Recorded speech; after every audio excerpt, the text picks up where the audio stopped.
Okay ठीक है, तो सिंपल है ये भी, कुछ खास इसमें भी एक्स्ट्रा कुछ लिखा नहीं है, वही सब लिखा जो मैंने आपको बताया है ना। उसके बाद इलेक्ट्रॉन का वाला ये स्पिन क्वांटम नंबर देखो, specifies the spin state of an electron, है ना।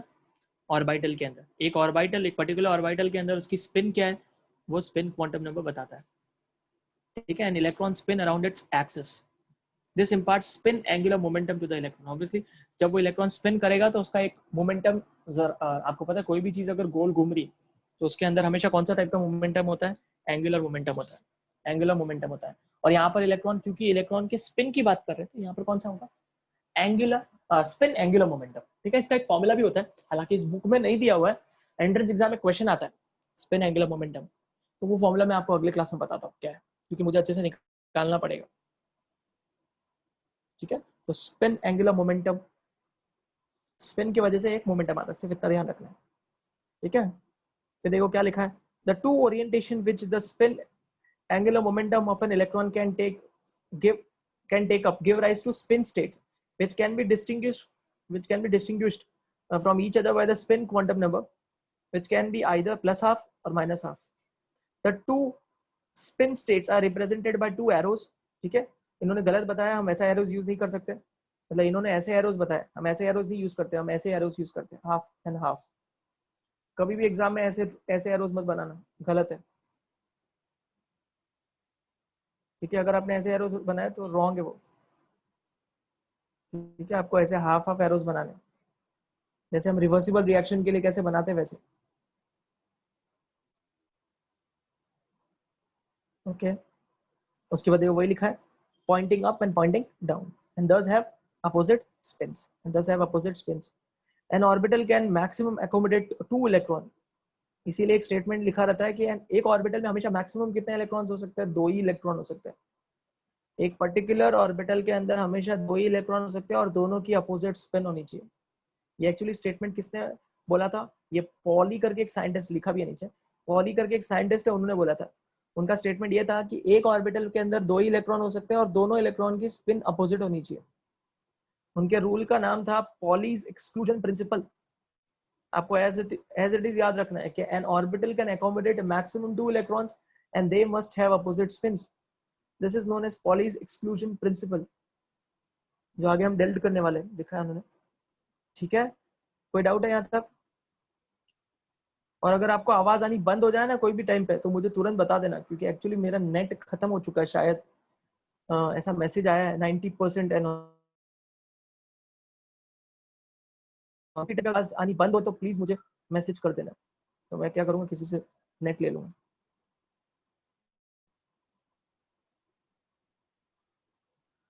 मॉडर्न पीरियोडिक टेबल में ऐसा नहीं है, मॉडर्न पीरियोडिक टेबल में कैसा है फिर सौरभ?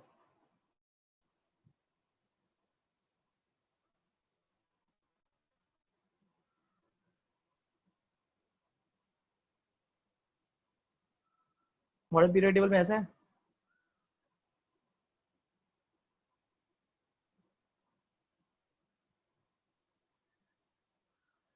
आप घाई कर रहे हो, आप पूरा कंसेप्ट अभी तक सुना ही नहीं आपने, इसलिए, ठीक है। मेरा कॉन्सेप्ट पूरा हो जाने दो, अभी तक चैप्टर खत्म नहीं हुआ है, इसके बाद देखो आपको एकदम क्लैरिटी आ जाएगी। चलो यहाँ तक मेरे ख्याल से कोई डाउट नहीं होगा। Shape of the atomic orbitals अभी देखो, shape, the probability of finding an electron at a given point in an atom is proportional to the square of the wave function। ये ऑलरेडी बता चुका हूं मैं कि आपको कोई इलेक्ट्रॉन आपको कहाँ पे मिलेगा या नहीं मिलेगा, उसके बारे में इंफॉर्मेशन कौन देने वाला है? हाँ हाँ, और सौरभ सही है, वो 4 में से 3 इलेक्ट्रॉन सीधा दिया है, एक उल्टा दिया है, वो सही है। वो क्या है वो आपको आगे समझ में आएगा, आप प्रीवियस क्लास में भी आपने यही बोला था, मुझे पता है आपको वो क्यों डाउट है और कैसे आएगा वो भी मैं समझा दूंगा। तो फिलहाल आप सुनो, डोंट वरी, ठीक है। आप वो जो बोल रहे हो वो सही है एकदम, और क्यों सही है वो आपको अभी समझ में आएगा जब आप hunts rule of maximum multiplicity पढ़ोगे, तब आपको समझ में आएगा। तो घाई मत करो, सब समझ में आ जाएगा, डोंट वरी, ठीक है। चलो, तो क्या लिखा है कि the probability of finding an electron at a given point, किसी भी पॉइंट पे इलेक्ट्रॉन होगा या नहीं होगा, प्रोबेबिलिटी वो कौन बताता है, साई स्क्वायर, ठीक है, वेव फंक्शन का square. According to the Max बॉन्ड, ये कोई नया कुछ नहीं है सर। अकॉर्डिंग टू मैक्स बॉन्ड, psi square at a point in an atom is the probability density of electron at that point. ठीक है, वो साइंटिस्ट का नाम हम याद रखने की जरूरत नहीं है, तो इतना याद रखो साई स्क्वायर क्या होता है, हमें क्या बताता है वहां इलेक्ट्रॉन है या नहीं है। ठीक है, साई स्क्वायर की वैल्यू अगर मैक्सिमम है इसका मतलब वहां इलेक्ट्रॉन मिलने की टेंडेंसी ज्यादा है। सब हाइपोथेटिकल है, हमारे सामने ऐसा कुछ आने वाला नहीं है, सिर्फ आपको याद रखना है, थ्योरेटिकल है ये सब। ठीक है, अगर साई स्क्वायर की वैल्यू 0 आ रही है इसका मतलब है वहां इलेक्ट्रॉन मिलने की टेंडेंसी बिल्कुल है ही नहीं। मैंने आपको ये भी बताया था कि इलेक्ट्रॉन सबसे ज्यादा कहाँ मिलते हैं इलेक्ट्रॉन, अभी आपने पूरा पढ़ लिया, अभी तो आपको पता ही है इलेक्ट्रॉन कहाँ मिलते हैं। इलेक्ट्रॉन किसके अंदर रिसाइड करते हैं, ऑर्बिटल्स के अंदर। इलेक्ट्रॉन किसके अंदर रिसाइड करते हैं, ऑर्बिटल्स के अंदर रिसाइड करते हैं। इसका मतलब क्या है कि इलेक्ट्रॉन के मिलने की टेंडेंसी सबसे ज्यादा हाईएस्ट किधर होगी, ऑर्बिटल्स। इसका मतलब है साई स्क्वायर जो कि इलेक्ट्रॉन प्रोबेबिलिटी डेंसिटी के बारे में बताता है, Sai square that is electron probability density के बारे में बताता है, उसकी वैल्यू मैक्सिमम किसके लिए होगी, ऑर्बिटल्स के लिए, क्योंकि Sai square electron probability density बताता है और इलेक्ट्रॉन की प्रोबेबिलिटी सबसे ज्यादा किधर होती है, ऑर्बिटल्स में। एग्जाम में क्वेश्चन आता है कि साई स्क्वायर मैक्सिमम कहां पर होता है या किसके लिए होता है, आंसर इज ऑर्बिटल के लिए होता है, आंसर इज ऑर्बिटल। सिमिलरली ऐसी कौन सी जगह है जहां पर साई स्क्वायर जो है वो 0 होगा, न्यूक्लियस। न्यूक्लियस, न्यूक्लियस के अंदर कभी इलेक्ट्रॉन होता है क्या, आपने बचपन से इतना बड़ा है, कभी न्यूक्लियस के अंदर इलेक्ट्रॉन नहीं होता है। इसीलिए साई स्क्वायर की वैल्यू जो है वो एकदम मिनिमम या 0, मैं मिनिमम नहीं बोल सकता, इनफैक्ट मैं बोलूंगा 0। 0 कहां होती है, न्यूक्लियस। जहां उसकी वैल्यू या होती है उसको हम बोलते हैं नोड, उसको हम बोलते हैं नोड, NODE नोड। ठीक है, वो सब देखो अभी आगे मिलेगा शायद। आगे क्या लिखा है, figure 4.7a shows the probability density diagrams of 1s and 2s orbital, वो ठीक है। This diagram appears like a cloud। ठीक है, इस डायग्राम में आपको थोड़ा सा दिख रहा है कि वो कुछ पॉइंट्स जहां जहां आपको थोड़ा डार्क दिख रहा है, देखो यहाँ पे थोड़ा थोड़ा सा डार्क दिख रहा है, वो बता रहे हैं कि यहाँ इलेक्ट्रॉन है। ठीक है, यहाँ पर और यहाँ पर इलेक्ट्रॉन है, बीच में व्हाइट व्हाइट है, वहां पर इलेक्ट्रॉन नहीं है। ठीक है, तो वो इतना जानने की जरूरत नहीं है, वो ठीक है। ठीक है, the electron cloud of 2s orbital shows one node, दिख रहा है आपको वन नोड। वन नोड कहाँ है, ये व्हाइट कलर का पोर्शन है वो नोड है, व्हाइट कलर का पोर्शन है वो क्या है, नोड है, व्हाइट वाला नोड है, मतलब वो खाली जगह है, वहां पर इलेक्ट्रॉन के मिलने की टेंडेंसी है ही नहीं, वहां इलेक्ट्रॉन मिलेगा नहीं। ऑब्वियसली 1s में नोड होगा क्या, नहीं होगा। 1s में क्यों होगा नोड, 1s में कोई स्पेस है ही नहीं। 2s में स्पेस क्यों है, क्योंकि 2s के अंदर 1s होगा, 2s है मतलब उसके अंदर क्या होगा, 1s, मतलब ये 1s है, उसके बाहर 2s है, तो उन दोनों के बीच में एक गैप होगी, उन दोनों के बीच में एक गैप होगा, और वो गैप जो है वहां पर इलेक्ट्रॉन नहीं मिलने वाला है। वो गैप जैसे आप एटम कैसे ड्रॉ करते हो, ऐसे ही ड्रॉ करते हो ना, बीच में न्यूक्लियस होता है, तो आप कैसे ड्रॉ करते हो, फर्स्ट है, ये सेकंड है, उसके बीच में गैप होता है ना, वैसे ही समझ लो। तो अगर मैं आपको बोलूं कि n इज इक्वल टू 3 है, n is equal to 3 draw किया, तो ऑब्वियसली अगर n is equal to 3 draw करोगे तो उसके अंदर ही 2 मिलेगा, उसके अंदर ही 1 मिलेगा।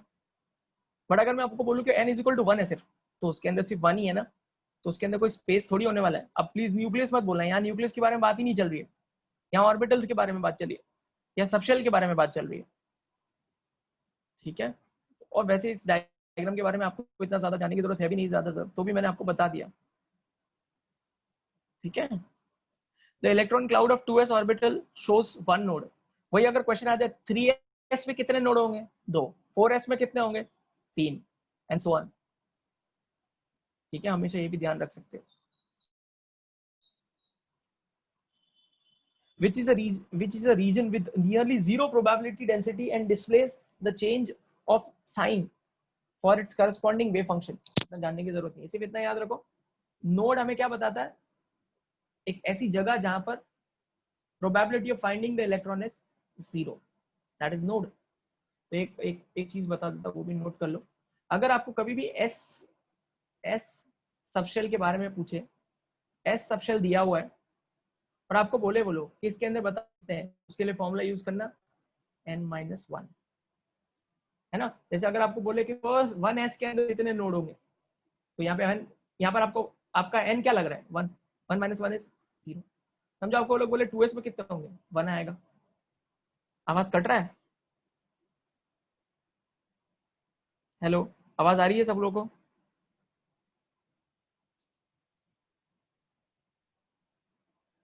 सौरभ आप फिर सही जोन में नहीं हो क्योंकि सब लोग को आवाज तो आ रही है। ठीक है ठीक है ना। तो आप ये फॉर्मूला याद रखो, that is n minus one, n minus one. Similarly अगर वो लोग बोले पी सबशेल के अंदर, पी सबशेल के लिए पूछे, पी सबशेल के अंदर अगर वो लोग नोड पूछे, अगर वो लोग नोड के बारे में पूछे, तो आप लॉजिक लगाओ, पी की शुरुआत कहां से होती है, पी की शुरुआत कहां से हुई थी? क्या फर्स्ट वाले जब फर्स्ट प्रिंसिपल क्वांटम नंबर है हमारे पास वन, उसमें पी होता है क्या? कभी आपने वन पी पढ़ा? नहीं। तो पी की शुरुआत कहां से होती है? टू से। पी की शुरुआत कहां से होती है? टू से। तो टू पी होता है। तो मैंने आपको सिखाया ना, जब कभी भी कोई पहला वाला आता है उसके अंदर कोई नोड नहीं होता है, तो इसके अंदर टू पी के अंदर कोई नोड नहीं होने वाला है, थ्री पी में एक होगा। इसका मतलब है इसमें नोड का फॉर्मूला क्या होगा? इसमें नोड के लिए फॉर्मूला क्या होगा? n minus two, n minus two. मतलब अगर आपको वो पूछे कि टू पी में कितने नोड है? जीरो। थ्री पी में कितना है? वन। फोर पी में कितना है? Two. I hope it is clear. Similarly D, D की ओरिजिन कहां से है? थ्री से। डी की ओरिजिन कहां से है? थ्री से। तो क्या थ्री डी में नोड होगा? नहीं होगा, फोर डी में नोड होगा। तो डी के लिए क्या फॉर्मूला हो जाएगा? n minus three. एफ के लिए कोई नहीं पूछेगा। तो वैसे आपको ये भी नहीं आने वाला है कि बुक में नहीं है, बट फिर भी मैंने बता दिया क्योंकि यहाँ पे नोड के बारे में आया है। तो प्लीज ये नोट कर लेना, एस सबशेल के अंदर अगर एस सबशेल दिया हुआ है और उसमें नोड पूछा तो फॉर्मूला क्या यूज करोगे? n minus one. P subshell दिया है तो क्या यूज करोगे? n minus two. D subshell दिया है तो क्या यूज करोगे? n minus three. अगर एफ भी पूछ लिया तो एक बार यूज कर सकते हो, क्या? n minus four, n minus four. कोई डाउट? कोई डाउट?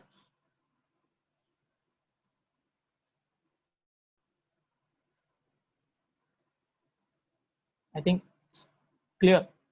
ठीक है, तो एकदम क्लियर कॉन्सेप्ट। ओके, आगे बढ़ते हैं। प्लीज ये लिख लेना क्योंकि बुक में नहीं दिया है। ओके, आगे बढ़ते हैं। ये तो पूरा हो गया था। फिर आप वापस यहाँ देख सकते हो डायग्रामेटिक रिप्रेजेंटेशंस दिए हुए हैं।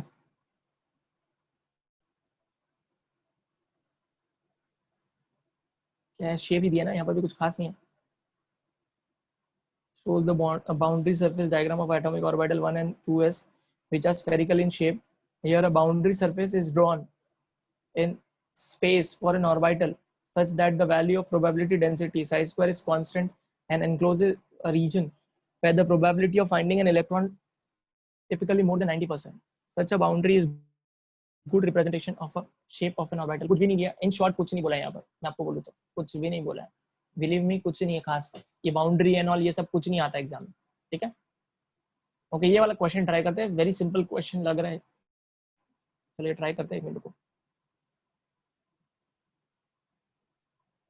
हाँ, क्या क्वेश्चन है? An atom has two electron in its four S orbital. Please note four S orbital. Right the value of the four quantum numbers for each of them. लिख सकते हो क्या? चलो मुझे है ना भेजो ऐसा कॉमा कॉमा करके। Comma in the sense, for example मैं आप एक आइडिया देता हूँ, ऐसे आपको आंसर ऐसे भेजना है इस फॉर्मेट में। अभी कॉमा का है, ऐसा भेजना है। मैं तो हाइपोथेटिकल कुछ भी लिखा है, आपको अच्छे से आंसर लिखना है। मैंने तो ऐसे ही कुछ भी भेजा है आपको। तो आपको दोनों इलेक्ट्रॉन के लिए, आपको दोनों इलेक्ट्रॉन के लिए क्या बताना है? उनके क्वांटम नंबर्स, चारों क्वांटम नंबर्स। मतलब दो आंसर्स होंगे, एक पहले इलेक्ट्रॉन के लिए, एक दूसरे इलेक्ट्रॉन के लिए। चलो बताओ, भेजो आंसर।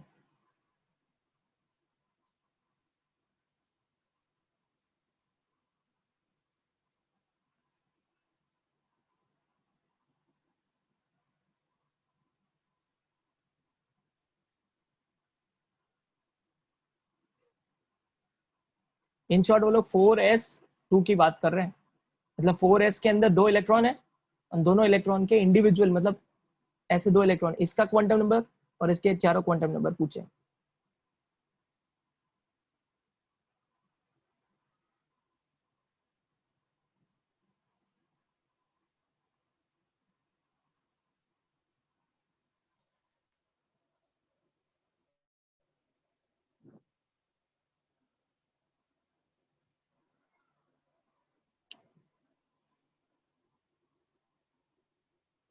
आई थिंक लगता है समझ में नहीं आया किसी को।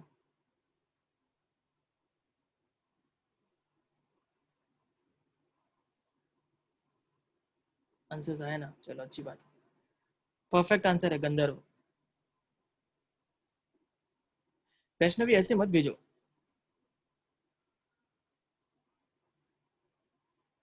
गंधर्व आपका आंसर सही है, एकदम परफेक्ट आंसर है। ओके, वैष्णवी 3 तो सही है, चौथा क्या रहेगा?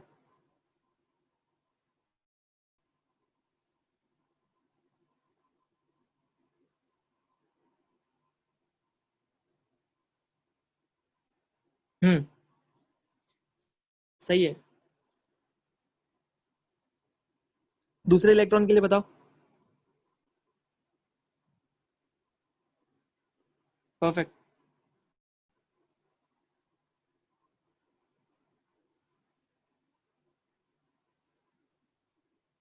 लगता है समझ नहीं आ पाया। ये आंसर हो गया। मैं भेजता हूँ आंसर। यहाँ पे कुछ लोगों ने भेजा है, ठीक है, ये आंसर होगा ना, है ना? क्लियर कट है। 4s दिया है, इसका मतलब क्या है? उसका प्रिंसिपल क्वांटम नंबर क्या है? वो लोग चारों क्वांटम नंबर पूछ रहे हैं आपको। तो n is equal to 4। s के लिए l की वैल्यू क्या होती है? 0। l 0 तो m भी 0 ही होगा। तो 4,0,0,0, स्पिन क्या लोगे? किसी एक को सिलेक्ट कर लो, प्लस हाफ। तो दूसरे वाले इलेक्ट्रॉन के लिए क्या आएगा? 4,0,0, माइनस हाफ। सिंपल। तो ऐसा कुछ भी वो लोग पूछ सकते हैं। समझो मैंने अभी आपको एक और दिया, समझो मैंने आपको बोला 3p x, उसके अंदर 2 इलेक्ट्रॉन है, तो उसका बताओ, उसका क्या चारों क्वांटम नंबर रहेंगे? पहले ये सब छोड़ो, पहले ये जो अभी मैंने आपको आंसर भेजा वो समझ में आया क्या? ये आंसर गंधर्व और वैष्णव इन्होंने सही बोला था, और थानी का आंसर बाद में आया है। क्लियर है मैं क्या पूछना चाह रहा था? थोड़ी प्रैक्टिस की जरूरत है, थोड़ा प्रैक्टिस करना। सिंपल था। वो लोग बोल रहे हैं कि आपको उन्होंने ऑर्बिटल दे रखा है, ऑर्बिटल के चारों क्वांटम नंबर्स क्या होंगे वो बचा है बस। अभी 2 लोगों ने यस बोला है, अभी भी कुछ लोगों को डाउट है। तो देखो यही आंसर होगा। आंसर आपके सामने 400 प्लस हाफ, 400 माइनस हाफ। ठीक है, चलो इसका आंसर बताओ अगर आपको समझ में आया तो।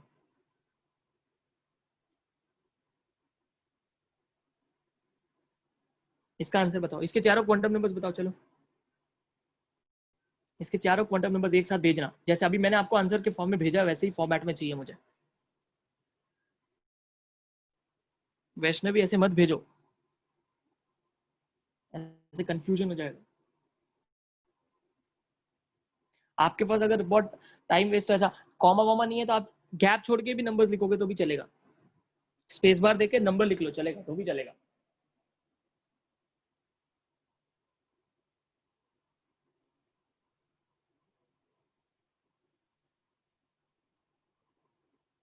ओके, अब यहाँ पर एक कंफ्यूजन क्रिएट हो सकता है किसी के दिमाग में।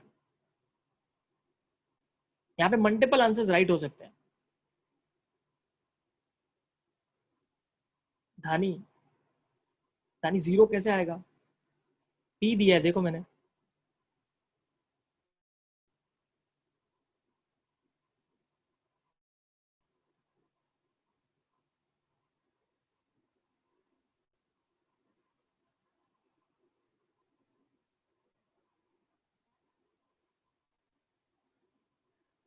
नंदिनी, आपने क्वेश्चन मार्क भेजा है, फिर आपने आंसर क्या भेजा? अब आप देखो, आपने एल की वैल्यू 1 लिखी है, ठीक है। उसके बाद में आपने एम की वैल्यू लिखी है। एल की वैल्यू जो है, एम की वैल्यू एल से बड़ी कैसे हो सकती है? लॉजिक लगाओ। आपने भेजा है, मैं वापस आप ही को भेज रहा हूँ, आप देखो।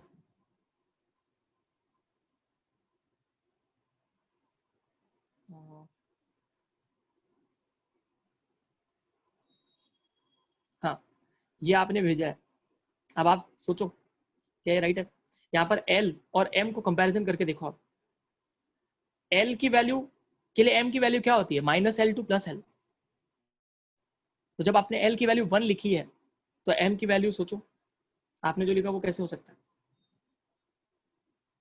ठीक है, मैं आपको यहाँ पर बताता हूँ, यहाँ पर मल्टीपल आंसर्स राइट हो सकते हैं। अगर क्यों मल्टीपल आंसर्स राइट हो सकते हैं, श्रद्धा एक मिनट, आपने लिखा है राइट है आपका, ठीक है। यहाँ पर काफी लोगों का आंसर राइट हो सकता है, क्यों, देखो पहले तो प्रिंसिपल क्वांटम नंबर 3 होगा, ठीक है।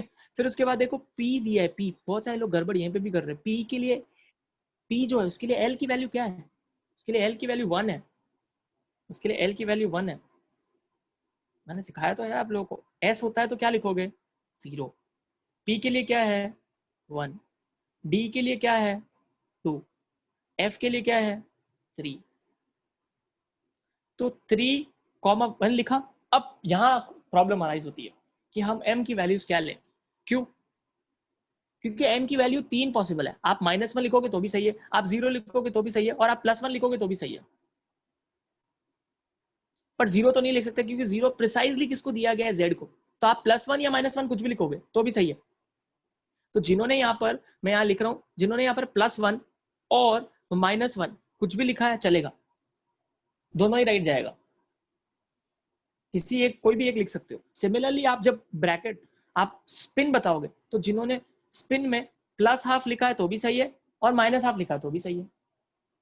तो अगर आपने एक वैल्यू ऐसी ली है तो दूसरी वैल्यू आप कैसे लोगे, -½ ठीक है। तो अगर आपने एक बार +1 को सिलेक्ट कर लिया, मतलब 2 इलेक्ट्रॉन के बारे में बताना, राइट, यहाँ पे 2 इलेक्ट्रॉन है, अगर आपने एक बार +1 लिखा, M की वैल्यू में एक बार +1 लिखा, तो जो दूसरा इलेक्ट्रॉन होगा उसमें भी +1 ही होना चाहिए। ऐसा नहीं कि उसमें आपने -1 लिख दिया, एक में +1 लिख दिया, ऐसा नहीं। या तो आप -1 लिखो तो दोनों में -1, या आप +1 लिखो तो दोनों में +1। हाँ, स्पिन अलग होगा, एक का स्पिन +½ तो दूसरे का -½ तो मैं एक आंसर बताता हूँ।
क्लियर है या अभी भी डाउट है?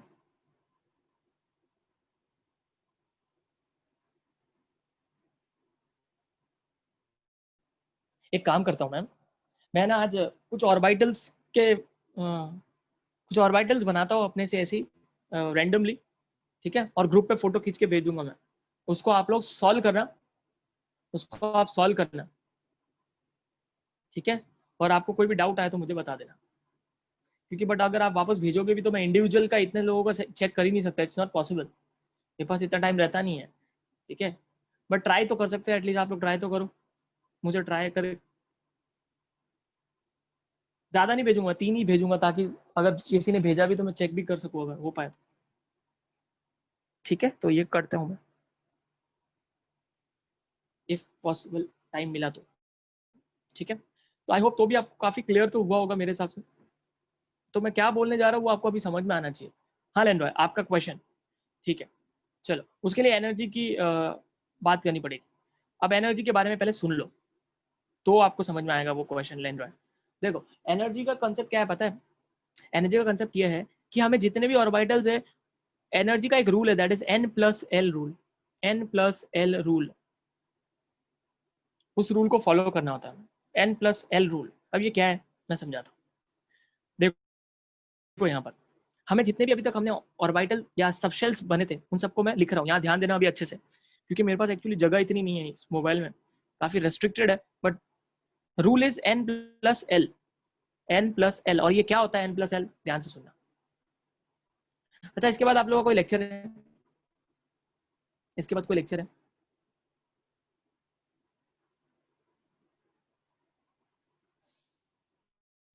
टेस्ट है? कितने बजे है वो? कितने बजे टेस्ट है? 5:30 है। ठीक है, चलो अभी टेस्ट ही है तो कुछ नहीं कर सकते। टेस्ट का टाइम तो चेंज नहीं कर सकते, अदरवाइज क्या है कि मैं अभी समझाने जाऊंगा तो भी शायद ही हो पाएगा। बट देखो जितना होता है उतना। ओके, यहाँ ध्यान दे तो भी देखो n+l मैंने लिख दिया था, अभी ध्यान दो कौन से अब तक हमने ऑर्बिटल सीखे हैं, sorry subshells. 1s 2s 2p, सबको मैं सिर्फ लिख रहा हूँ। 3s 3p 3d 4s 4p 4d 4f, ठीक है 5s। वरना रुको, फिलहाल तो इतनी, फिलहाल 4f तक ही रखते हैं, जितना लोगे उसके ऊपर डिपेंड करता है। अभी होता क्या है, आपने जो जिगजैग वाला फैशन सीखा था वो एक्चुअली कैसा आया, वो आया कैसे, देखो यहाँ पर उसके पीछे बेसिक कंसेप्ट क्या है वो सुनो अभी। वो तो आपने ऐसी जिगजैग फॉर्म में सीख लिया, बट एक्चुअली उसके पीछे रीजन देखो क्या है। यहाँ पर हम n+l लगाते हैं, यहाँ पर इसके n की वैल्यू क्या है 1, l की वैल्यू क्या है 0, तो इसका नंबर कितना है 1। यहाँ पर n की वैल्यू क्या है 2, l की वैल्यू क्या है 0, आंसर आ गया 2। यहाँ पर n की वैल्यू क्या है 2, l की वैल्यू क्या है 1 3। यहाँ पर n की वैल्यू, ठीक है, s के लिए l की वैल्यू 0, तो मैं 3 लिख रहा हूँ, ऐसे ही छोड़ रहा हूँ। यहाँ पर अब मैं डायरेक्ट लिखने वाला, ध्यान से देना, ध्यान देना। 3 + 1 4, 3 + 2 5, 4 + 0 4, 4 + 1 5, 4 + 2 6, 4 + 3 7। तो ये नंबर्स से पहले हमने ये फाइंड कर लिया कि इनके लिए क्या आएगा वैल्यू। अब इनको हम एनर्जी के फॉर्म में कैसे अरेंज करते हैं, जिसके n+l की वैल्यू जितनी ज्यादा होगी ना उसकी एनर्जी ज्यादा होती है, जिसके n+l की वैल्यू जितनी ज्यादा होती है उसकी एनर्जी उतनी ही ज्यादा होती है, ठीक है। अब बात आती है कि अगर किसी के n+l की वैल्यू सेम आ गई तो, जैसे यहाँ पर है, जैसे आप देख सकते हो कि 2p की वैल्यू भी 3 है और 3s की वैल्यू भी 3 है, यहाँ तो दोनों के n+l की वैल्यू तो 3 3 आ गई, सेम आ गई। तब ऐसी सिचुएशन आ जाती है तो हमें सिर्फ n को देखना होता है। मैं फिर से बता रहा हूँ, मैं स्टेटमेंट को रिपीट कर रहा हूँ। जब नॉर्मली तो रूल ये बोलता है कि जिसके n+l की वैल्यू ज्यादा होती है उसके एनर्जी की वैल्यू भी ज्यादा होती है, उसके एनर्जी की वैल्यू भी ज्यादा होती है। बट इफ अगर दोनों के n+l की वैल्यू सेम आ जाए या 3 की सेम वैल्यूज आ जाए तो फिर हमें उसमें n की वैल्यूज को देखना होता है। जिसके n की वैल्यू ज्यादा होगी दोनों में से उसकी एनर्जी ज्यादा है। फॉर एग्जाम्पल 2p और 3s, 2p और 3s दोनों के लिए n+l की वैल्यू 3 है, दोनों के लिए n+l की वैल्यू 3 है। तो फिर किसकी एनर्जी ज्यादा होगी, जिसके n की वैल्यू ज्यादा है। किसके n की वैल्यू ज्यादा है,